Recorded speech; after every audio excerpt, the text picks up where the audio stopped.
Whenever I see any sort of upcycling video on this app, I personally most often see like clothing, thrift flips, but furniture, whatever, anything where something exists and somebody has chosen to do a little DIY to change the object into something more to their taste.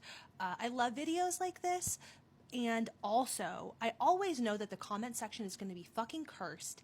And yet, I can't help myself. I see the video and I just immediately, I gotta go see what you guys are doing in there. And the answer is never behaving yourselves. The answer is never good. It's always bad. These comment sections inevitably make it seem as though TikTokers are breaking into people's family homes and like gathering up all the heirlooms and starting a bonfire with them. Like it is genuinely deranged to me. First of all, anybody who is getting mad and I'm going to focus on the clothing stuff because obviously that's like what I know more about, but like anybody who is getting mad in these sort of thrift flip comment sections, who isn't keeping that same energy or more for like Shein hauls, like if you are more concerned with the idea that every existing piece of clothing needs to remain perfectly intact as it is, and we should just keep producing more and more and more, and like that's like right and good, you are not a serious person. You are not a serious person, and your opinion in this conversation is so fucking invalid to me.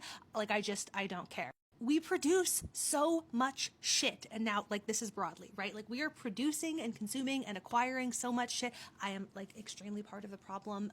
This is not like we, right? Me included. Yes. Okay. That the idea that people are taking existing things and finding ways to repurpose them to their own tastes, like that is a net good. That is a good thing. And in general, we're talking about objects that were created by people, to, like the tastes, whatever, of a moment.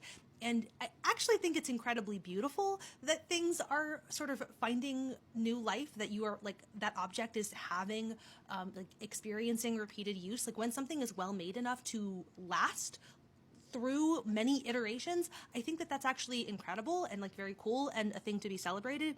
Even when I think that people are making, decisions that aren't to my taste, I think that overall that's really cool. And I totally get that, like, by virtue of making these videos, they're inviting people into the process. So they're absolutely leaving themselves open to, like, the idea of people commenting on steps in the process and being like, ooh, that's not the move I would make. That I totally understand, and that's not even what I'm talking about. Like, critiquing the broader choices of the upcycle, like, fine, whatever. But, like, the sort of general attitude that something has been desecrated in the process, that's the thing that I just find absolutely, like, mind-boggling and honestly a little infuriating. The original object in question was probably acquired hundreds or thousands of miles away from your home. It was never going to come into your path in the first place. Like the object had nothing to do with you ever. And I promise you that some important piece of history hasn't been destroyed here. Like, get a grip.